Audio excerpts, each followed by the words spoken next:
আমাদের দর্শকের আরেকটি প্রশ্ন ছিল যে আমাদের দেশে জুমার সালাতে দেখা যায় যে লাল বাতি জ্বলে, যে হুজুর খুতবা দিচ্ছেন এই সময় বলা হয় যে লাল বাতি জ্বলাকালীন সময়ে সুন্নতের নিয়ত বাঁধবেন না। তো উনি জানতে চাইছেন এটা কতটুকু ইসলাম সম্মত বা শরিয়া সম্মত। জি, মসজিদে লাল বাতি লাগিয়ে ওই সময় নামাজ পড়া যাবে না, এই ধরনের আসলে এটা ঠিক না। এটা আমাদের দেশে সুন্নতের খেলাফ। যে কোনো ব্যক্তিকে নামাজের জন্য আমি নিষেধ করব কেন, জি, এবং লাল বাতি জ্বলাকালীন সময়ে নামাজ পড়তে পারবে না, এটা তো শরীয়তের কোনো প্রসঙ্গ এটাতে নাই। এই জন্য মসজিদে এরকম লাল বাতি রাখাটা এটা শরিয়া সম্মত না। আমরা মনে করি এটা এরকম রাখা উচিত না।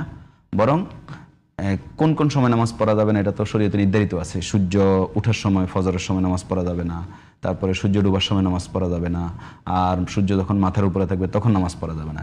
ইমাম সাহেব যখন খুতবা দিবে তখন নামাজ পড়া যাবে না যারা মসজিদে আছে। কিন্তু যারা মসজিদে আগমন করবে তাদের নামাজ পড়ার ব্যাপারে তো মত আছে। যা দেখালা আহাদুকুমুল মসজিদে ফালিয়ার কারাকাতাইন ক্বাবলা আন ইয়াজলিসা, তোমাদের কেউ যখন মসজিদে প্রবেশ করে সে বসার আগে 2 রাকাত নামাজ পড়বে।